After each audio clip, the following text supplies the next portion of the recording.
Hello! Below there!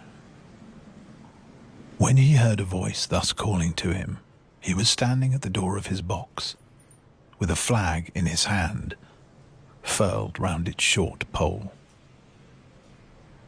One would have thought, considering the nature of the ground, that he could not have doubted from what quarter the voice came. But instead of looking up to where I stood, on the top of the steep cutting nearly over his head, he turned himself about and looked down the line.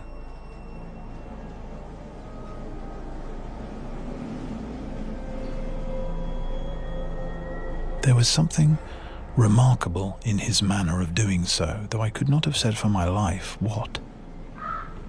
But I know it was remarkable enough to attract my notice, even though his figure was foreshortened and shadowed down in the deep trench, and mine was high above him, so steeped in the glow of an angry sunset that I had shaded my eyes with my hand before I saw him at all. Hello! Below! From looking down the line, he turned himself about again and, raising his eyes, saw my figure high above him. Is there any path by which I can come down and speak to you? He looked up at me without replying, and I looked down at him without pressing him too soon with a repetition of my idle question. Just then, there came a vague vibration in the earth and air.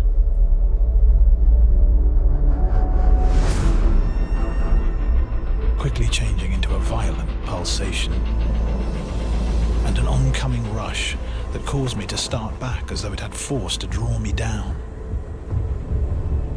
When such vapour as rose to my height from this rapid train had passed me and was skimming away over the landscape, I looked down again and saw him refurling the flag he had shown while the train went by. I repeated my inquiry. Is there any path by which I can come down and speak to you? After a pause, during which he seemed to regard me with fixed attention, he motioned with his rolled-up flag towards a point on my level, some 200 or 300 yards distant. I called down to him. All right! And made for that point. There, by dint of looking closely about me, I found a rough, zigzag, descending path notched out, which I followed. The cutting was extremely deep and unusually precipitate. It was made through a clammy stone that became oozier and wetter as I went down. For these reasons, I found the way long enough to give me time to recall a singular air of reluctance or compulsion with which he had pointed out the path. When I came down low enough upon the zigzag descent to see him again, I saw that he was standing between the rails on the way by which the train had lately passed, in an attitude as if he were waiting for me to appear. He had his left hand at his chin, and that left elbow rested on his right hand, crossed over his breast. His attitude was one of such expectation and watchfulness that I stopped a moment, wondering at it. I resumed my downward way, and stepping out upon the level of the railroad, and drawing nearer to him, saw that he was a dark, sallow man, with a dark beard and rather heavy eyebrows. His post was in as solitary and dismal a place as ever I saw. On either side, a dripping wet wall of jagged stone, excluding all view but a strip of sky. The perspective one way, only a crooked prolongation of this great dungeon. The shorter perspective in the other direction, terminating in a gloomy red light and the gloomier entrance to a black tunnel, in whose massive architecture there was a barbarous, depressing and forbidding air. So little sunlight ever found its way to this spot that it had an earthy, deadly smell, and so much cold wind rushed through it that it struck chill to me, as if I had left the natural world. Before he stirred, I was near enough to him to have touched him. Not even then removing his eyes from mine, he stepped back one step and lifted his hand. This was a lonesome post to occupy, I said, and it had riveted my attention when I looked down from up yonder. A visitor was a rarity, I should suppose, not an unwelcome rarity, I hoped. In me, he merely saw a man who had been shut up within narrow limits all his life and who, being at last set free, had a newly awakened interest in these great works. To such purpose I spoke to him, but I am far from sure of the terms I used, for besides that I am not happy in opening any conversation, there was something in the man that daunted me. He directed a most curious look towards the red light near the tunnel's mouth,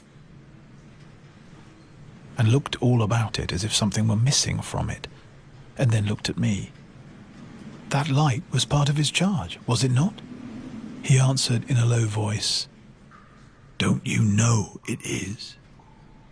The monstrous thought came into my mind as I perused the fixed eyes and the saturnine face, that this was a spirit, not a man.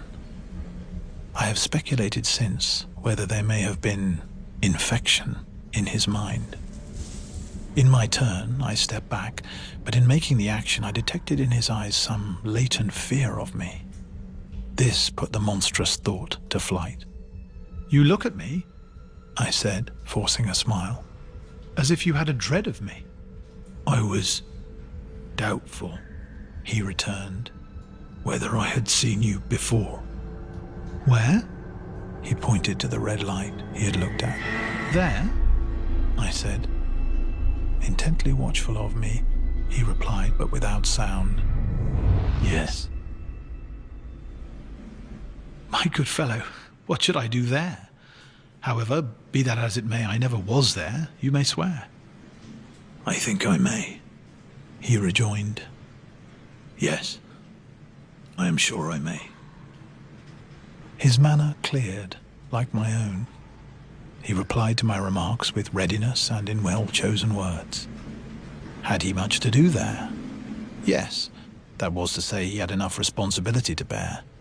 But exactness and watchfulness were what was required of him, and of actual work, manual labour, he had next to none. To change that signal, to trim those lights, and to turn this iron handle now and then was all he had to do under that head. Regarding those many long and lonely hours of which I seemed to make so much, he could only say that the routine of his life had shaped itself into that form, and he had grown used to it. He had taught himself a language down here, if only to know it by sight, and to have formed his own crude ideas of its pronunciation could be called learning it. He had also worked at fractions and decimals, and tried a little algebra. But he was, and had been as a boy, a poor hand at figures. Was it necessary for him when on duty always to remain in that channel of damp air? And could he never rise into the sunshine from between those high stone walls? Why, that depended upon times and circumstances. Under some conditions, there would be less upon the line than under others, and the same held good as to certain hours of the day and night. In bright weather, he did choose occasions for getting a little above these lower shadows, but being at all times liable to be called by his electric bell, and at such times listening for it with redoubled anxiety, the relief was less than I would suppose.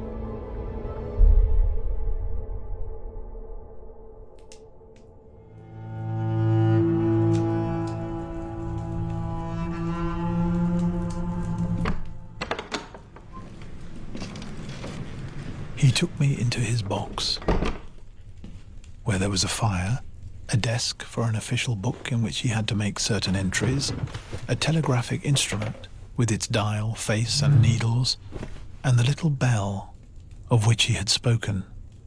On my trusting that he would excuse the remark that he had been well educated, and I hope I might say without offence, perhaps educated above that station, He observed that instances of slight incongruity in such wise would rarely be found wanting among large bodies of men, that he had heard it was so in workhouses, in the police force, even in that last desperate resource, the army, and that he knew it was so, more or less, in any great railway staff. He had been, when young, if I could believe it, sitting in that hut, he scarcely could, a student of natural philosophy, and had attended lectures. But he had run wild, misused his opportunities, gone down, and never risen again. He had no complaint to offer about that. He had made his bed, and he lay upon it. It was far too late to make another. All that I have here condensed, he said in a quiet manner, with his grave, dark regards divided between me and the fire. He threw in the word, "sir," from time to time, and especially when he referred to his youth, as though to request me to understand that he claimed to be nothing but what I found him. He was several times interrupted by the little bell, and had to read off messages and send replies. Once he had to stand without the door and display a flag as a train passed. All's clear ahead! And make some verbal communication to the driver. In the discharge of his duties, I observed him to be remarkably exact and vigilant, breaking off his discourse at a syllable and remaining silent until what he had to do was done. In a word, I should have set this man down as one of the safest of men to be employed in that capacity, but for the circumstance that while he was speaking to me, he twice broke off, with a fallen colour, turned his face towards the little bell when it did not ring, opened the door of the hut, which was kept shut to exclude the unhealthy damp, and looked out towards the red light near the mouth of the tunnel. On both of those occasions he came back to the fire with the inexplicable air upon him which I had remarked without being able to define when we were so far asunder. Said I, when I rose to leave him, "You almost make me think that I have met with a contented man." I am afraid I must acknowledge that I said it to lead him on. "I believe I used to be so," he rejoined, in the low voice in which he had first spoken. "But I am troubled, sir. I am troubled." He would have recalled the words if he could. He had said them, however, and I took them up quickly. "With what? What is your trouble?" "It is very difficult to impart, sir. It is very, very difficult to speak of. If ever you make me another visit, I will try to tell you." "But I expressly intend to make you another visit. Say, when shall it be?" "I go off early in the morning, and I shall be on again at 10 tomorrow night, sir." "I will come at 11. He thanked me and went out at the door with me.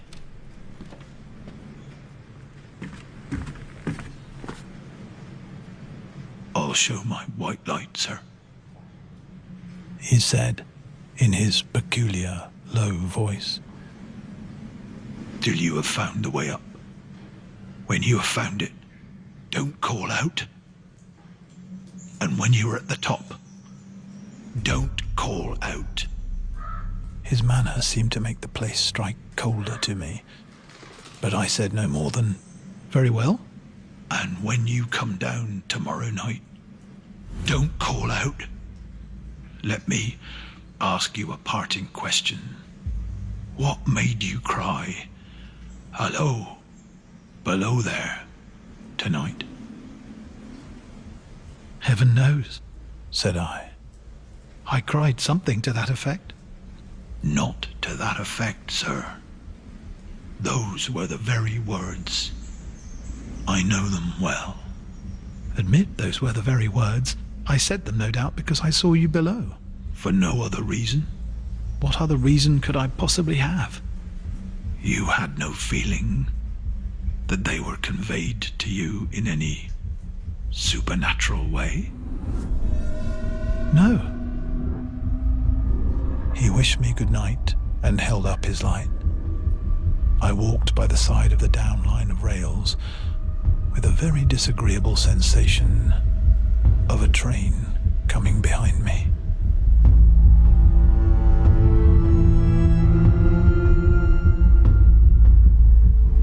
Until I found the path. It was easier to mount than to descend, and I got back to my inn without any adventure.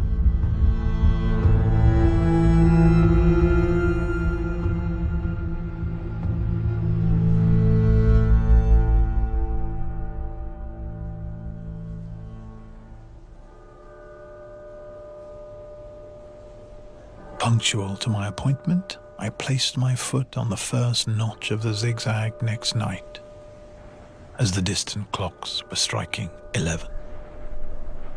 He was waiting for me at the bottom with his white light on. I have not called out, I said when we came close together. May I speak now? By all means, sir. Good night, then, and here's my hand. Good night, sir, and here's mine. With that, we walked side by side to his box, entered it, closed the door, and sat down by the fire. I have made up my mind, sir, he began, bending forward as soon as we were seated and speaking in a tone but a little above a whisper, that you shall not have to ask me twice what troubles me. I took you for someone else yesterday evening. That troubles me. That mistake? No, that someone else. Who is it? I don't know. Like me? I don't know. I never saw the face. The left arm is across the face, and the right arm is waved, violently waved. This way. I followed his action with my eyes, and it was the action of an arm, gesticulating with the utmost passion and vehemence.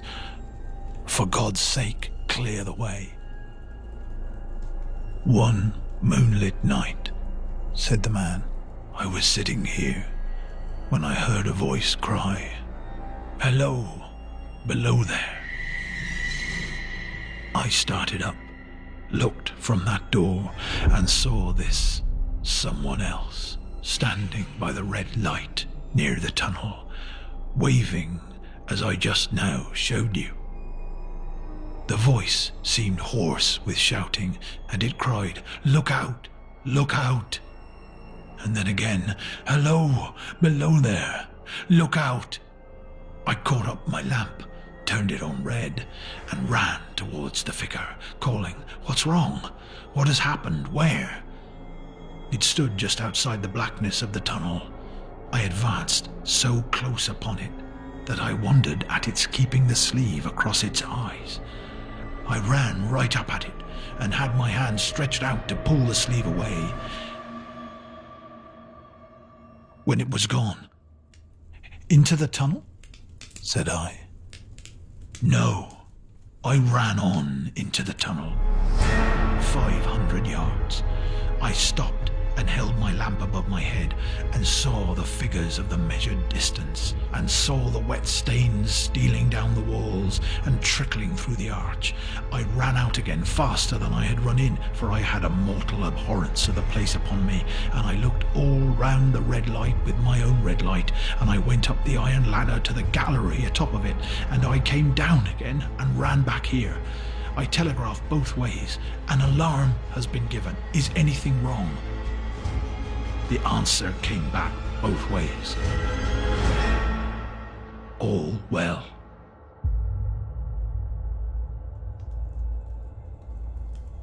Resisting the slow touch of a frozen finger tracing out my spine, I showed him how that this figure must be the deception of his sense of sight, and how that figures originating in disease of the delicate nerves that minister to the functions of the eye, were known to have often troubled patients, some of whom had become conscious of the nature of their affliction and had even proved it by experiments upon themselves.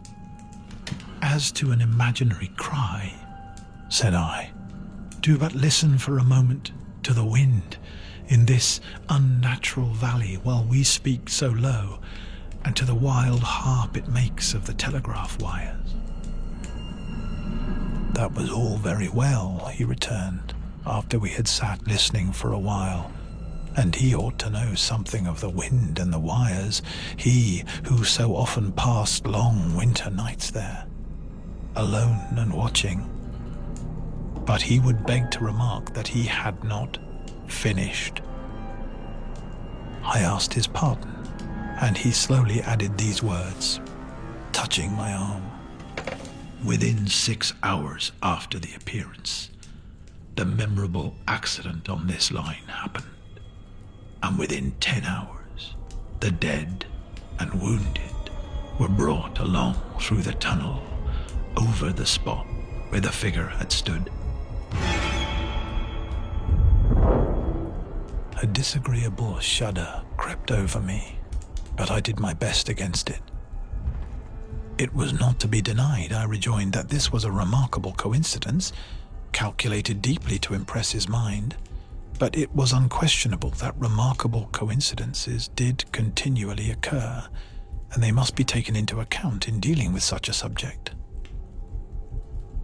Though to be sure, I must admit," I added, for I thought I saw that he was going to bring the objection to bear upon me, "men of common sense did not allow much for coincidences in making the ordinary calculations of life." He again begged to remark that he had not finished. I again begged his pardon for being betrayed into interruptions. "This," he said, again laying his hand upon my arm and glancing over his shoulder with hollow eyes, "was just a year ago. 6 or 7 months passed, and I had recovered from the surprise and shock, when one morning, as the day was breaking, I, standing at the door, looked towards the red light and saw the spectre again." He stopped with a fixed look at me. "Did it cry out?" "No. It was silent." "Did it wave its arm?" "No. It leaned against the shaft of the light with both hands before the face, like this." Once more I followed his action with my eyes. It was an action of mourning. I have seen such an attitude in stone figures on tombs. "Did you go up to it?" "I came in and sat down, partly to collect my thoughts, partly because it had turned me faint. When I went to the door again, daylight was above me, and the ghost was gone." "But nothing followed? Nothing came of this?" He touched me on the arm with his forefinger twice or thrice, giving a ghastly nod each time. "That very day, as a train came out of the tunnel, I noticed at the carriage window on my side what looked like a confusion of hands and heads, and something waved. I saw it just in time to signal the driver, 'Stop!'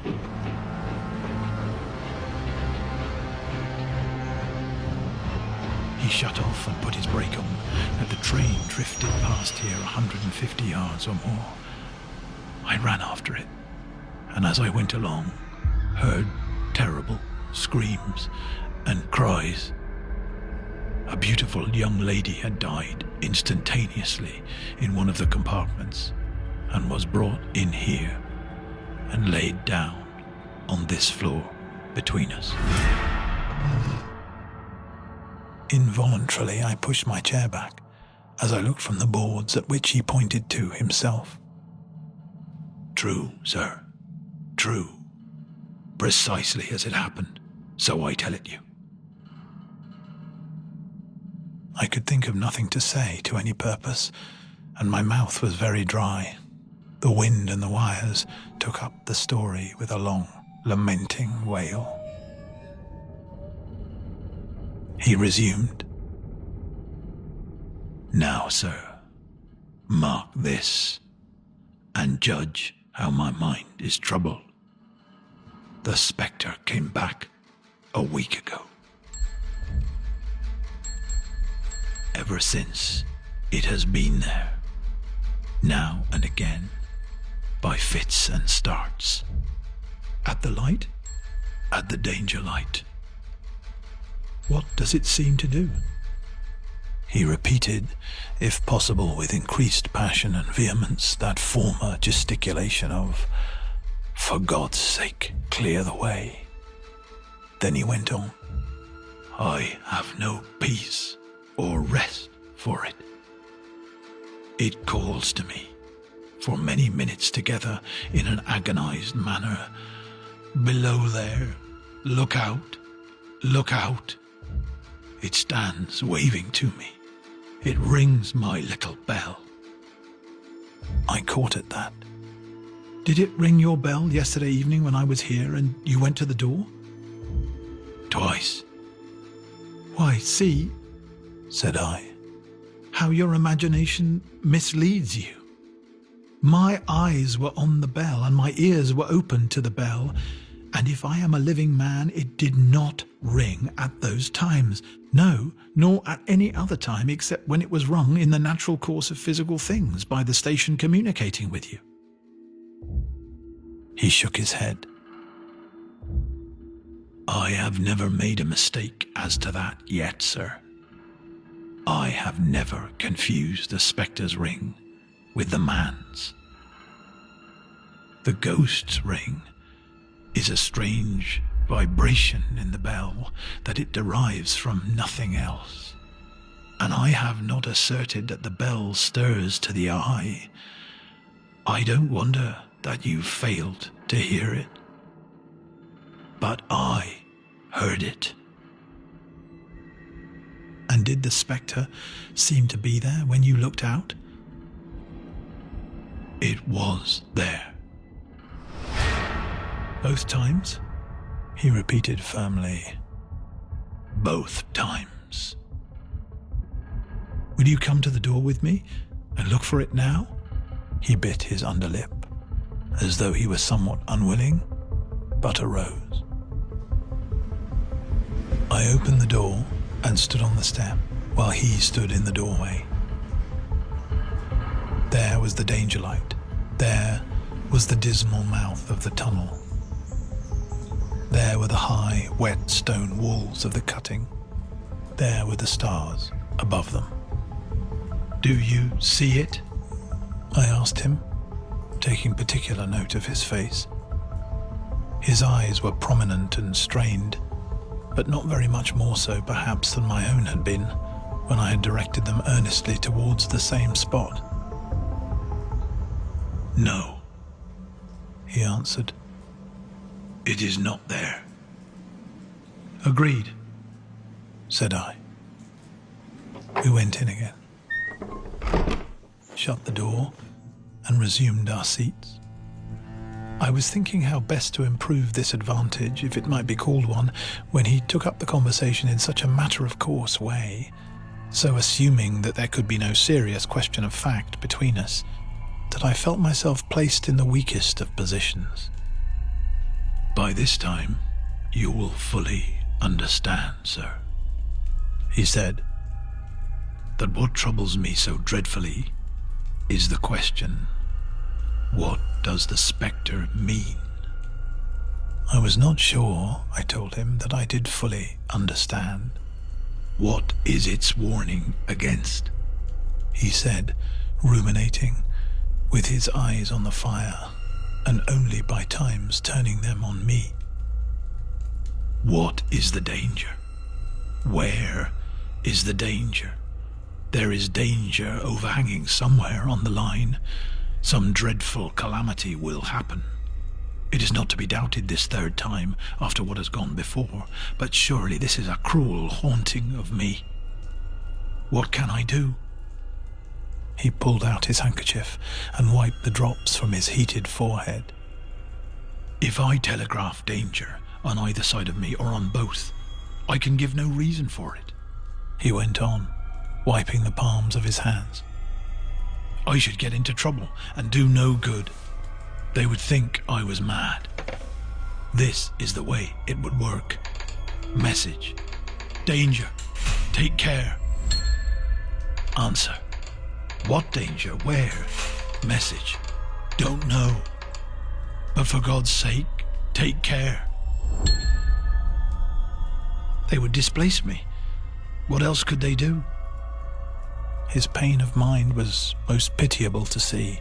It was the mental torture of a conscientious man, pressed beyond endurance by an unintelligible responsibility involving life. "When it first stood under the danger light," he went on, putting his dark hair back from his head and drawing his hands outward across his temples in an extremity of feverish distress. "Why not tell me where that accident was to happen, if it must happen? Why not tell me how it could be averted, if it could have been averted? When on its second coming it hid its face, why not tell me instead, 'She is going to die. Let them keep her at home'? If it came on those 2 occasions only to show me that its warnings were true, and so to prepare me for the third, why not warn me plainly now? And I, Lord help me, a mere poor signalman on this solitary station. Why not go to somebody with credit to be believed and power to act?" When I saw him in this state, I saw that for the poor man's sake, as well as for the public safety, what I had to do for the time was to compose his mind.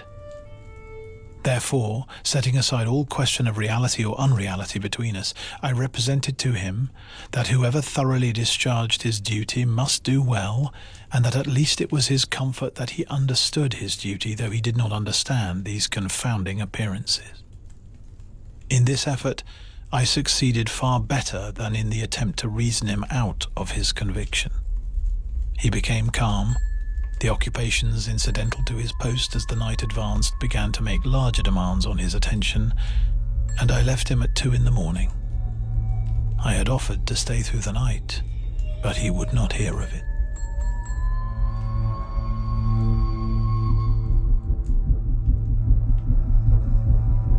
That I more than once looked back at the red light as I ascended the pathway.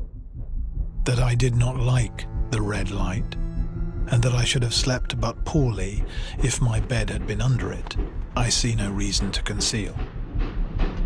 Nor did I like the 2 sequences of the accident and the dead girl. I see no reason to conceal that either.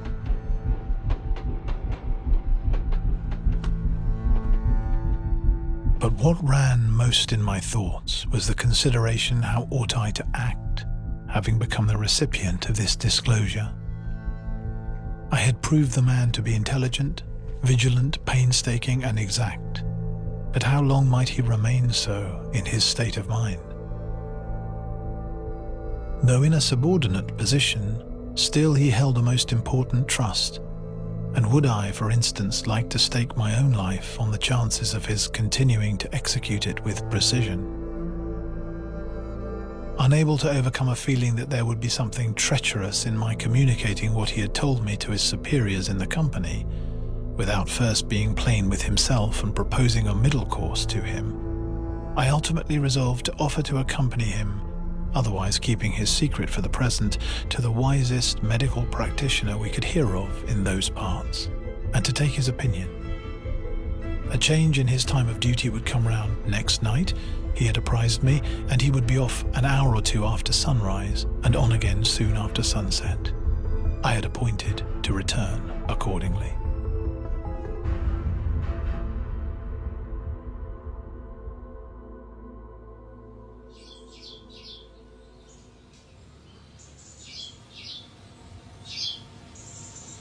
Next evening was a lovely evening, and I walked out early to enjoy it. The sun was not yet quite down when I traversed the field path near the top of the deep cutting. I would extend my walk for an hour, I said to myself, half an hour on and half an hour back, and it would then be time to go to my signalman's box. Before pursuing my stroll, I stepped to the brink and mechanically looked down from the point from which I had first seen him. I cannot describe the thrill that seized upon me when, close at the mouth of the tunnel, I saw the appearance of a man, with his left sleeve across his eyes, passionately waving his right arm. The nameless horror that oppressed me passed in a moment, for in a moment I saw that this appearance of a man was a man indeed, and that there was a little group of other men standing at a short distance to whom he seemed to be rehearsing the gesture he made. The danger light was not yet lighted. Against its shaft, a little low hut entirely new to me had been made of some wooden supports and tarpaulin. It looked no bigger than a bed. With an irresistible sense that something was wrong, with a flashing, self-reproachful fear that fatal mischief had come of my leaving the man there and causing no one to be sent to overlook or correct what he did, I descended the notched path with all the speed I could make. "What is the matter?" I asked the men. "Signalman killed this morning, sir." "Not the man belonging to that box?" "Yes, sir." "Not the man I know?"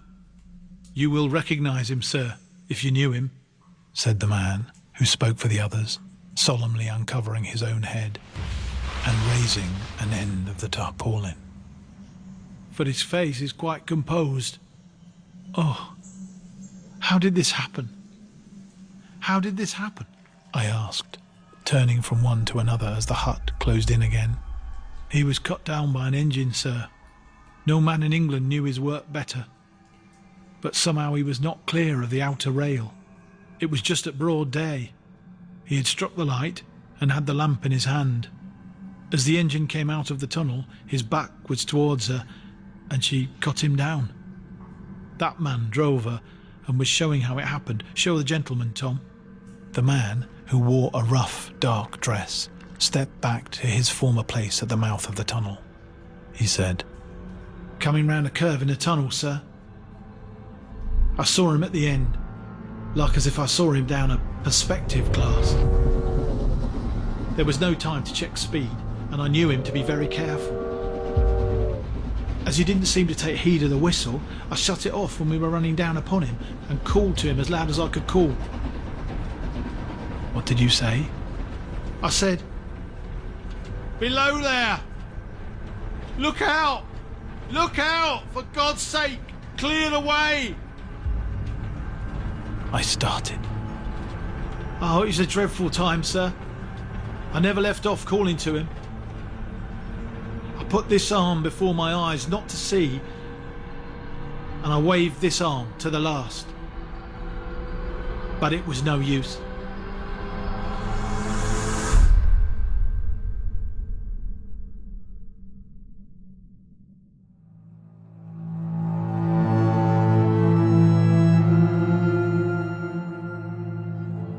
Without prolonging the narrative to dwell on any one of its curious circumstances more than on any other, I may, in closing it, point out the coincidence that the warning of the engine driver included not only the words which the unfortunate signalman had repeated to me as haunting him, but also the words which I myself, not he, had attached, and that only in my own mind, to the gesticulation he had imitated.